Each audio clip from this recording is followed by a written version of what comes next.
In 1950, Britain was rebuilding its soul. The war had left scars, but also a fierce hunger for movement, style, and a return to normal life. The streets buzzed with hope. Ration books slowly disappeared, and families dreamt of weekend drives across the countryside. The economy was slowly breathing again, and with it, a revolution rolled in, not through music or fashion just yet, but on four wheels. Cars became more than machines, they were freedom. They represented aspiration, class, and even rebellion. From narrow cobblestone alleys in Liverpool to smoky factories in Birmingham, something powerful was happening. This was the decade where the British car industry boomed, and 10 models stood out, not just in sales, but in memories, in photos, and in the soundtracks of people's lives. Get ready for a ride into nostalgia. Let's begin. In the streets of post-war Britain, the Morris Minor didn't just turn heads, it turned moods. It was introduced in 1948, but it was the 1950s that truly belonged to this humble machine. Its soft curves and cheerful stance made it feel like a friend pulling up to say hello. People didn't just own it, they trusted it. Designed by Alec Isigonis, the Morris Minor wasn't meant to impress with horsepower or chrome. It was built for real people, with real lives, navigating a world that was rebuilding from rubble. It offered something rare back then, dignity on a budget. And once it hit the roads, it stayed there stubbornly and beautifully. What made the Minor special wasn't only its engineering, it was its emotion. You could see a newlywed couple driving one, smiling as they headed to their first flat. A delivery man unloading bread from the back of a traveller. A retired teacher polishing hers every Sunday morning. It was the soundtrack of everyday lives, humming steadily through every corner of the country. By the time it stopped production, over 1,600,000 had been built. Yet, its real legacy wasn't in numbers. It was in memories. In childhood rides, family holidays, long talks during short drives. The Morris Minor didn't just go the distance. It became part of the journey. The British Motor Corporation Mini wasn't supposed to become a cultural icon. It was built to solve a crisis. In 1959, Britain was feeling the sting of the Suez oil shortage, and people needed smaller, more fuel-efficient cars. The Mini answered, compact, clever, and impossible to ignore. It arrived not with a roar, but with a spark. Designed by the same man behind the Morris Minor, Alec Isigonis, the Mini was a marvel of space and simplicity. It flipped expectations with its transverse engine and front-wheel drive, packing 4 seats into something barely larger than a suitcase. This wasn't just engineering, it was audacity on wheels. It didn't take long before the Mini became more than transportation. It was attitude. Musicians drove it, fashion icons flaunted it. Young people embraced it as the anti-establishment vehicle of choice. While other cars tried to look powerful, the Mini made small look unstoppable. But even with all its style, the Mini never lost touch with its roots. It remained affordable, practical, and lovable to the core. You could park it anywhere, drive it everywhere, and still feel like you were part of something bigger, not just a car, but a movement in motion. You didn't have to shout to be noticed in the 1950s. Some cars stood out, not because they demanded attention, but because they quietly earned it. The Ford Anglia was one of them. Released in its early form in the late 1930s and reimagined through the 50s, it steadily carved out a place in British hearts. It wasn't the fastest or the flashiest, but it was there when you needed it. That's what made it unforgettable. Across countryside roads and growing towns, the Anglia offered exactly what post-war Britain craved: dependability. Its design evolved over time, trading pre-war curves for boxier shapes that felt more modern.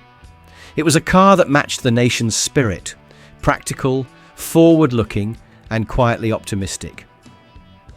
Every Anglia on the road felt like a small statement of recovery. You didn't just drive it, you moved with the rhythm of a changing era.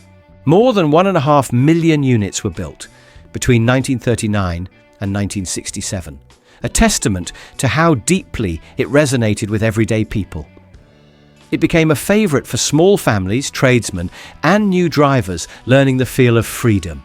You saw it outside corner shops, school gates and fish and chip stands, and even decades later, the outline of its tail fins still sparks a kind of warm recognition. The Anglia's magic wasn't about performance, it was about presence.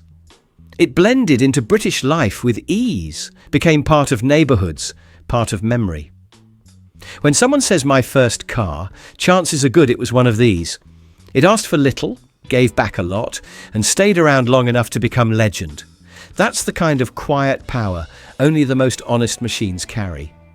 In a decade where every penny counted, the Ford Popular earned its place not through luxury or speed, but through raw, unapologetic simplicity. Launched in 1953 as the most affordable new car in Britain, the Popular stripped driving down to its bare essentials. It didn't pretend to be more than it was, but what it was, it did brilliantly. You could buy one for less than £400, a small miracle for the working class. This car came with almost nothing. No heater, no radio, even sun visors were extra. But it moved, it lasted, and it gave thousands of families their first real taste of freedom on the road. Its charm wasn't in its features, it was in the fact that you could own one at all. That mattered in a country still dusting itself off after the war. The Ford Popular made car ownership possible for those who had only dreamed of it. You could spot them everywhere. From terraced streets in Manchester to narrow alleys in London, the Popular buzzed along like a faithful companion. Its engine wasn't powerful, but it was reliable. Its design was outdated even when new, yet somehow that made it lovable. There was a kind of underdog spirit to it, a quiet pride in being modest. It was proof that you didn't need flash to belong on the road. By the time its production ended, the Ford Popular had built more than just mileage. It had built trust. For many, it was a rite of passage, a gateway to independence. Grandfathers told stories about driving one in the rain without wipers. Parents laughed about their first long holiday jammed in with kids and luggage. It may have been cheap, but the memories it created were priceless. And those are the ones that stick with us. Some cars don't need an introduction. They just feel like they've always been there. The Hillman Minkx was one of those. Produced in various forms from the early 1930s, it reached peak popularity in the 1950s with its mid-sized charm and reliable heart. You might not remember buying a Minkx, but you'll remember riding in one. It was the car that never made a fuss, and maybe that's why people kept coming back to it. The design of the Minkx changed almost constantly, evolving through marques and series like chapters in a family photo album.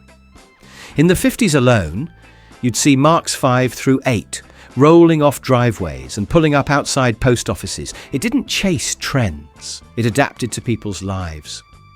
That made it feel like it was made just for you, even if half the block had one too. It was comfort without complication. One thing people loved about the Minkx was how easily it fit into daily life. It wasn't too big for tight corners, nor too small for family trips to the seaside. It ran without grumbling, kept going in the cold, and didn't ask much from the wallet. It was the kind of car that aged with you, and aged well.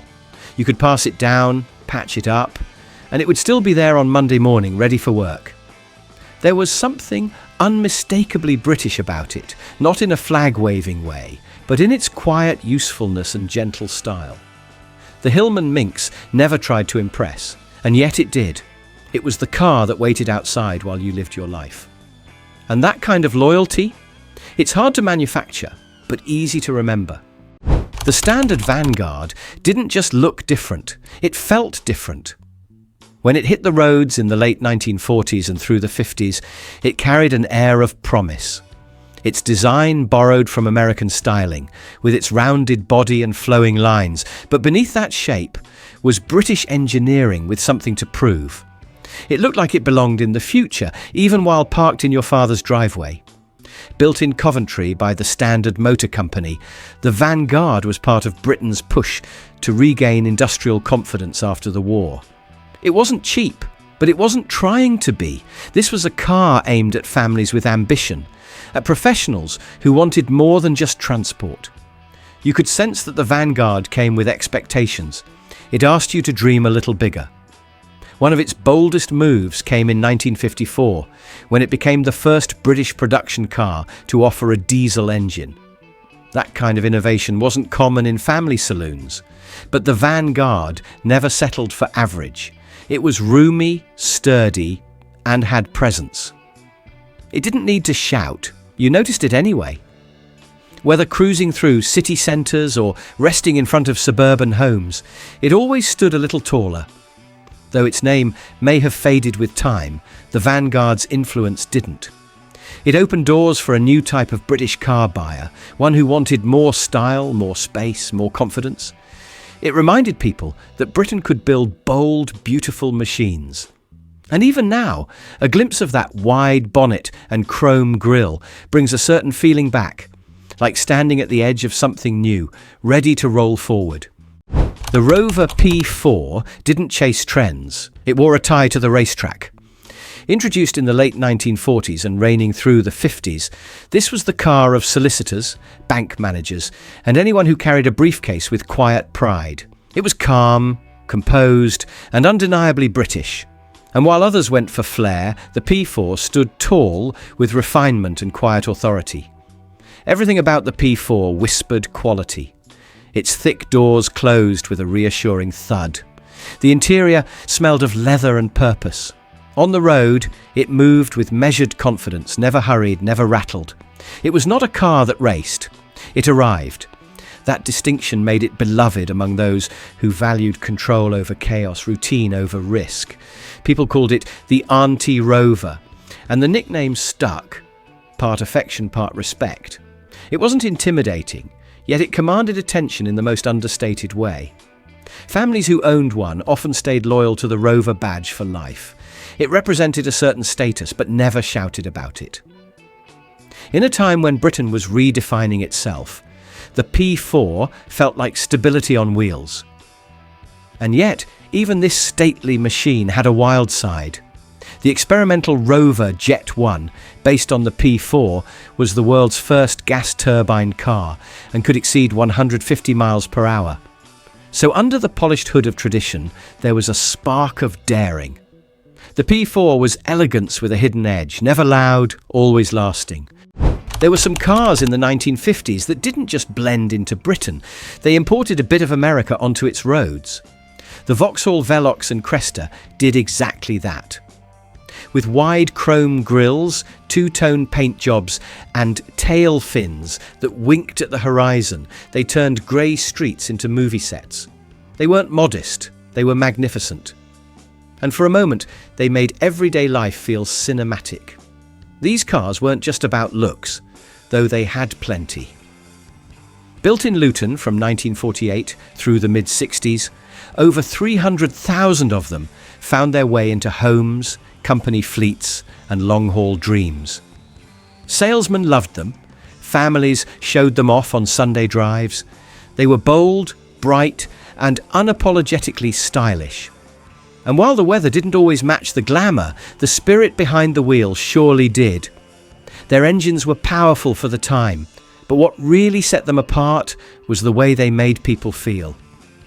You didn't just travel, you arrived. Park one outside your house and your neighbours noticed. Drive it to the coast and kids would peek through the back window to admire the dashboard dials and the luxurious bench seats. It wasn't just a car, it was a presence. One that turned heads long after the ignition shut off. But for all their shine, they had their struggles. The British climate wasn't kind to the metalwork, and rust found its way into the curves over time. Still, the memories remained polished. Those who drove a Velox or Cresta remember not just the trips, but the feeling of stepping into something a little larger than life. Because sometimes what you drive isn't just transportation, it's transformation. Do you miss when cars had personalities? The Triumph Mayflower was a car that looked like it belonged outside a country estate, even if it was parked on a council street. Released in the early 1950s, it was a small car with big ambitions. Its upright, almost aristocratic styling gave it an air of formality that few compact cars dared attempt. It was the kind of car that dressed up even when going nowhere. In a time of modesty, the Mayflower aimed higher. Built by the Standard Motor Company, the Mayflower was meant to bring luxury to the masses. It wasn't fast and it wasn't large, but it came with leather seats and a veneer dashboard, little touches of elegance that felt like a reward. It made everyday errands feel like stately affairs. And while it never sold in massive numbers, it carved out its niche with quiet confidence. More than 35,000 were built before production ended in 1953, and during that short run, it gained a loyal following. People didn't just buy the Mayflower for practicality, they chose it for charm. It stood apart from the rounder, more casual cars of the time. There was a seriousness to its shape, a formality to its drive. It appealed to those who wanted their car to say something about who they were. Today, the Mayflower is rarely seen, but never forgotten. Its square lines and proud grille are unmistakable even decades later. It may not have changed the industry, but it made its drivers feel a little more refined. And sometimes that's all a car needs to do. There are cars that follow the rules and there are cars that break them with a grin. The MG/MGA belonged to the second group.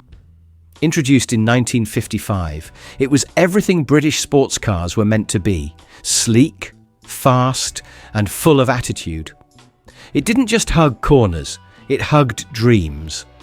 Driving one wasn't transportation, it was performance.